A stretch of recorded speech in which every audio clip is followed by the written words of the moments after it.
Welcome back, Seth Pling here. Today I'm going to show you how to part the sea in Minecraft. It's actually really easy. All you have to do is just step on a pressure plate.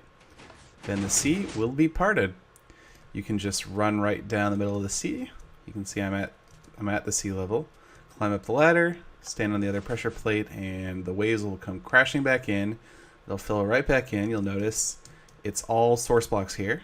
So it looks just like the sea did before. This works in both directions, so I can step on it from this side too. Sea gets parted. Very nice. Nice thing about this is it's actually not too complicated to implement with Redstone. I've got a copy of it over here. Not the whole thing, but just the basic elements of it. So there's two stacks of sand on the sides, and those are controlled by double piston extenders. And then there's one stack in the middle, and those are also controlled by the double piston extenders.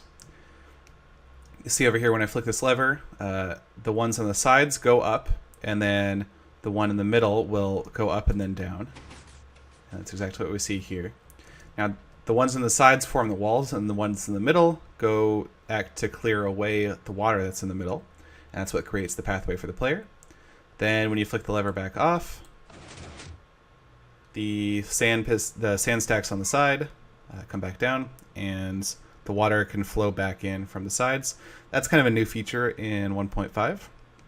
The fact that the water will basically fill in and form source blocks over multiple layers of solid surface.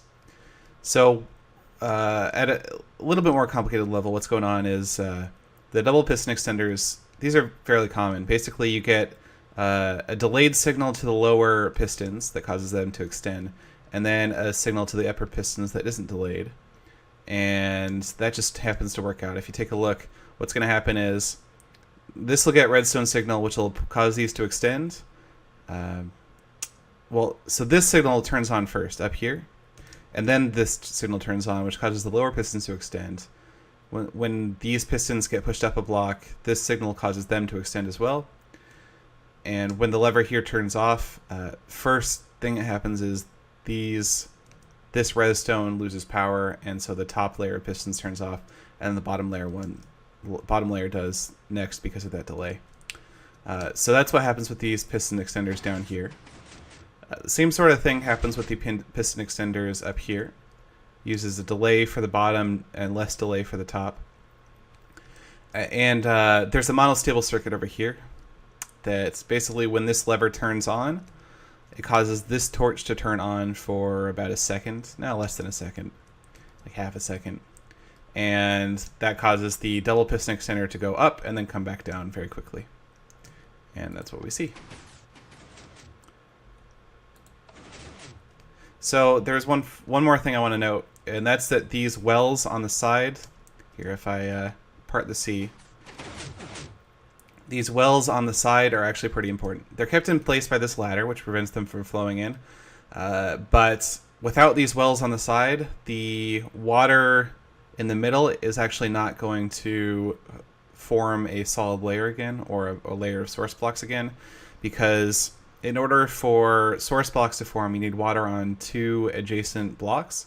So when this pulled away, if this well wasn't here, you would just have water, a source block here, and it would just flow inward, but you wouldn't have water on two adjacent blocks from here. But with the well here, it does work, and we can see that. And we can see that the source blocks sort of flow in from the middle because of that. Or sorry, flow into the middle from the sides because of that. So those are pretty important. Make sure you have those. Also, these pressure plates here, they hook up to a T flip-flop that is underground.